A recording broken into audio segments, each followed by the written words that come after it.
Será que essa maré ruim dos fundos imobiliários vai passar? O investidor não aguenta mais ver os fundos imobiliários caindo, cara, derretendo. O que é a solução, né? Não vai ficar desse jeito pra sempre, né? Ou será que vai? Sobre isso que a gente vai falar no vídeo de hoje. Olá pessoal, quem tá falando é Pedro Guedes, inscrito do canal. Antes de a gente começar o assunto do vídeo, se é um investidor de topo, já deixa aquele seu likezinho maroto na confiança. Se você não é investidor de topo, tá chegando aqui agora de paraquedas, guarda teu like, guarda tua inscrição, até você aprender alguma coisa nova nesse vídeo. Quando você aprender, você, cara, já deixa o like, deixa tua inscrição, você vai aprender algo novo hoje e isso eu te garanto. Bora pro vídeo. Vamos direto ao ponto aqui, ó. Selic subiu e, cara, investidor de fundo imobiliário, ó, fecha, né? Porque já sabe, né? Selic sobe e a taxa livre de risco do Brasil sobe também. Ou seja, o fundo imobiliário tem que pagar mais, os ativos têm que pagar mais. Porque se não pagar mais do que a Selic, invista em Tesouro Selic. Aqui é meio óbvio. Antes de fazer qualquer investimento, você sempre tem que ponderar em relação à taxa Selic. Por quê? Porque a taxa Selic é um investimento mais seguro do país. E aí, você tem que fazer uma simples pergunta. Davi, com a Selic pagando 14,25%, você abriria uma empresa, compraria um imóvel que te pagasse 10% ao ano? Não. Por quê?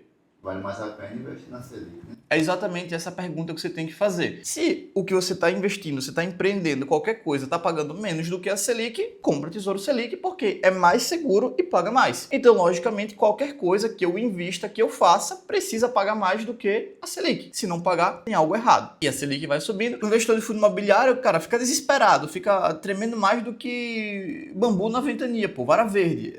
Não dá, pô. Porque sabe que o fundo imobiliário paga 9%, 10% ao ano, simplesmente você não pode pegar e reajustar o aluguel ali a hora que você quiser. Só se fazer simples questionamento. Davi, imagina que você, a casa que você mora, você aluga, tá? E simplesmente você fechou um contrato em janeiro desse ano com o dono do apartamento e ele vence em janeiro do próximo ano. E vocês combinaram que o reajuste vai ser feito depois de um ano. Então, depois de um ano vai ter a correção de preço. Imagina o cara chegar ali em abril, 4 meses depois, e falar, vamos aumentar 7% agora o valor do teu aluguel. Você acharia isso justo? Não. Exato. Não é justo, porque você tem um contrato. E simplesmente fundo imobiliário, o cara não pode pegar ali e falar, vou aumentar agora, porque a Selic subiu, vou aumentar agora. Não, tem prazos para ter reajuste. Então, não se pode fazer isso a qualquer custo, de qualquer forma. E aí o investidor de fundo imobiliário começa a ficar preocupado, porque cada vez mais a cota fica desabando para poder ter um dividend yield maior. Vamos na prática para você entender isso aqui melhor. Quando a gente abre o gráfico do IFIX aqui, né, o índice de fundos imobiliários, a gente vê que se a gente olha com a year to date, né, ou seja, do começo do ano para cá, os fundos imobiliários subiram quase 6%. Você pode falar, não, Pedro, sua teoria tá toda errada, tá vendo? 6% de alta, meu Deus do céu. Só que quando a gente para ver no último ano, caíram 3%. Se você tivesse investido em Tesouro Selic, você teria ganho mais do que ter colocado seu dinheiro aqui em fundo imobiliário, tá? Isso o índice de fundos imobiliários. Se você pegar os fundos mais clássicos, ó, KNR11, no começo do ano para cá, em 2025, menos 1%, quando a gente pega um ano, 17% de queda. Quando a gente pega o HGLG11, começo do ano para cá, menos 1,45%. No último ano, menos 10%. Você tem KNP, 2% ali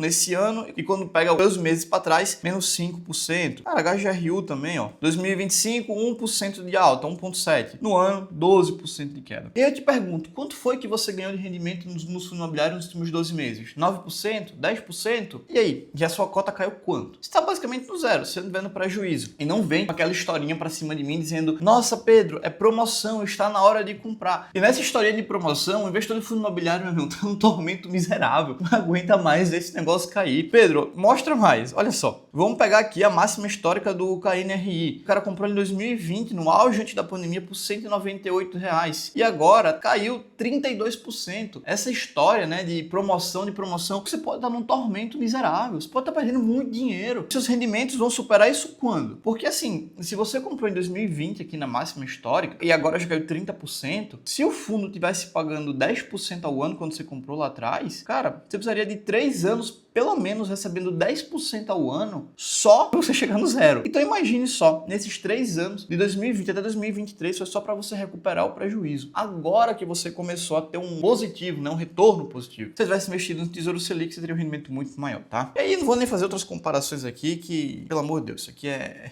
desleal com a galera dos fundos imobiliários, tá? Então assim, tem que prestar um pouco de atenção nisso, porque eu continuo dizendo aqui, fundo imobiliário é um bom veículo? Sim, mas eu boto uma grande ressalva. É um bom veículo veículo para quem tem patrimônio suficiente para viver de renda. Se você não tem patrimônio suficiente para viver de renda, cara, eu não optaria por fundo imobiliário. Não no momento. Eu construiria patrimônio. O cálculo aqui é simples, tá? A lógica aqui é simples. Você tem que entender o quê? Fundo imobiliário é um veículo novo, é um fundo, não é uma empresa, é um veículo engessado. É algo ainda muito travado. A estrutura em si é travada, não é uma estrutura que permite dívida, não é uma estrutura simplificada. Então tem grandes limitações. Então se o fundo imobiliário não consegue se alavancar, tomar dívida, é difícil crescer. Até porque 95% dos lucros é distribuído para o investidor. Então assim, precisa levar isso em conta. Para quem está ali na aposentadoria, é um bom veículo, paga rendimento, não paga imposto, é ótimo. Agora, para quem está acumulando patrimônio, para você ali que está ali juntando todos os meses para viver de dividendos lá na frente, né? Não acho um veículo tão interessante. Por quê? Porque a estrutura de crescimento é lenta, demora muito para poder você conseguir aumentar significativamente o seu patrimônio. E isso você precisa ponderar sim, porque se você está na fase agora de trabalho, na fase de juntar todo o seu capital para poder investir, ter mais patrimônio lá na frente, se esse teu crescimento de patrimônio é devagar, é vagaroso, lá na frente você vai ter menos patrimônio e isso vai atrasar, isso vai prejudicar quando você vai se aposentar lá na frente. Para um exemplo de comparação super fácil, é como se o fundo imobiliário crescesse ali a uma taxa de 1,1 ao ano, enquanto bons ativos de crescimento crescessem a uma taxa de 1,5, 1,6. Você pega seu valor investido, multiplica todo um ano por 1,1 e o outro por 1,6, lá na frente você vai ter muito mais patrimônio com 1,6. E essa vagarosidade, essa taxa de crescimento baixo é o que quebra o fundo imobiliário e pouca gente percebe. Eu entendo que você quer viver de dividendos, mas não é por isso que agora, nesse momento, você vai focar em dividendos. Foca em dividendos quando você tiver patrimônio para isso. E a conta é simples. Davi, você gostaria de se aposentar com 2 milhões ou com 20 milhões? Com 20 milhões, né?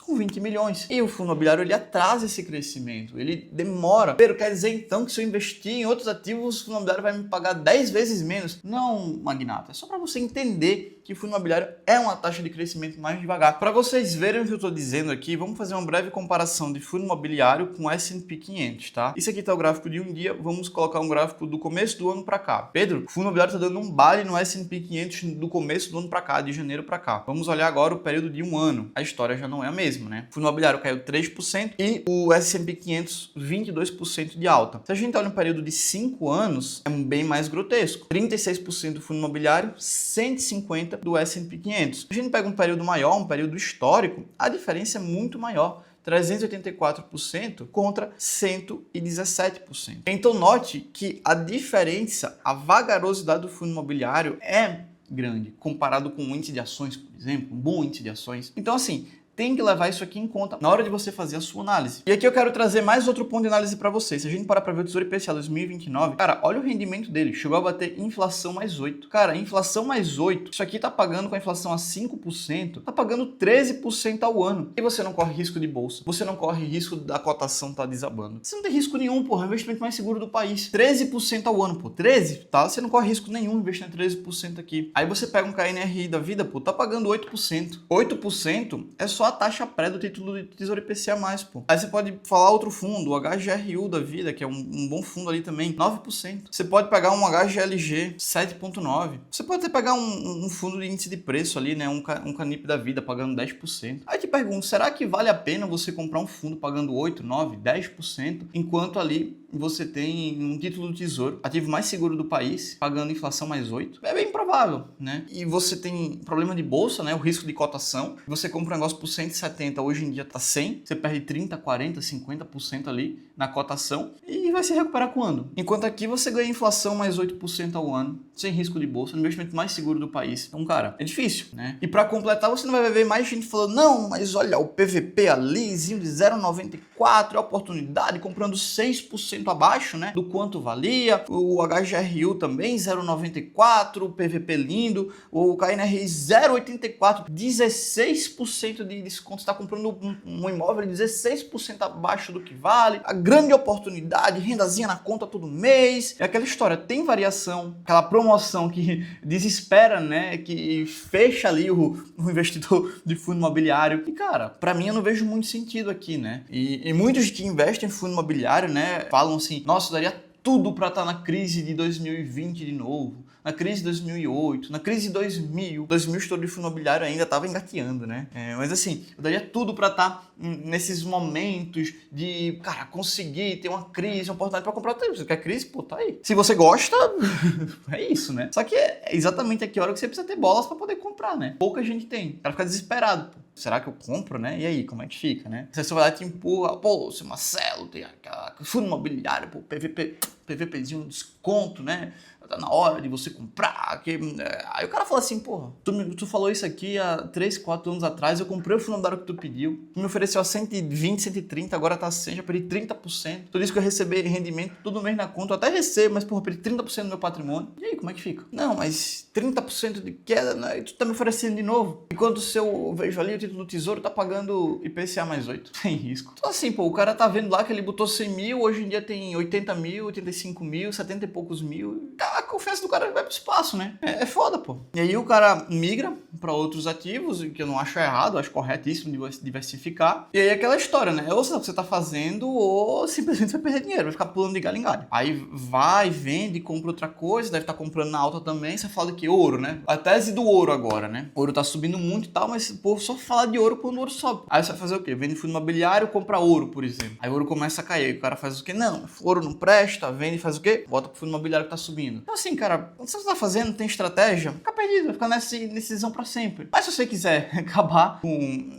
esse mar de incerteza, se você realmente quer ter domínio e controle do que você está fazendo com o seu dinheiro, sem ter problemas ali de onde tá alocando o seu dinheiro, de qual seria a forma correta, e sim, você ter um conhecimento necessário para investir da forma correta, diversificar o seu patrimônio, sem pegar de casinha de assessor, de guru da internet, e ter autonomia na hora de tomar suas escolhas, as vagas para a oitava turma do IZT estão abertas, vou deixar o link aqui embaixo, que eu vou te ensinar exatamente como você faz uma boa análise, escolhe os melhores fundos, entende exatamente a hora de comprar, como deve seguir a estratégia, qual o percentual da sua carteira você deveria ter em fundo imobiliário, em ações no exterior, renda fixa, ações Brasil, como faz uma boa análise para que você não venha depender de ninguém e realmente não fique comprando no topo e vendendo na baixa, né? Que isso aí ninguém merece, tá? Então, vou deixar o link aqui embaixo, eu tava a turma do IZT, clica, se você não investe no topo, conhece um pouquinho mais do que é o IZT, a gente tem a garantia aqui, se uma semana você não aprender a investir, eu devolvo 100% do seu dinheiro, então vai no IZT, vê se faz sentido para você, não é uma metodologia para todo mundo, a gente seleciona bem quem são os nossos alunos, então vê lá se você se qualifica para passar no IZT, se é para você, fazendo sentido, você entendendo que o IZT é para você, se inscreve que em 8 semanas você sai do zero e se torna um investidor de topo, senão a gente devolve 100% do seu dinheiro, é um compromisso que a gente tem com você, tá bom? Então assim, eu olharia com calma essa questão dos fundos imobiliários, quem já tá aqui há mais tempo sabe que eu não sou fã, que eu odeio essa ideia de investir em fundos imobiliários enquanto você ali não tem patrimônio suficiente para ver de renda. Ah, Pedro, mas eu discordo, Barsi, não sei o quê. Primeiro é que você não é o Barsi, segundo, você faz o que você quiser com o seu dinheiro. Terceiro, o Barsi começou a investir há 1 milhão de anos atrás, tá? Você não era nem nascido, provavelmente, quando ele começou a investir. Ou se não, você nem imaginava alocar dinheiro em bolsa quando o Barsi começou a investir. Os tempos eram outros, a ineficiência do mercado era muito maior, não tinha nem 20 ações na bolsa.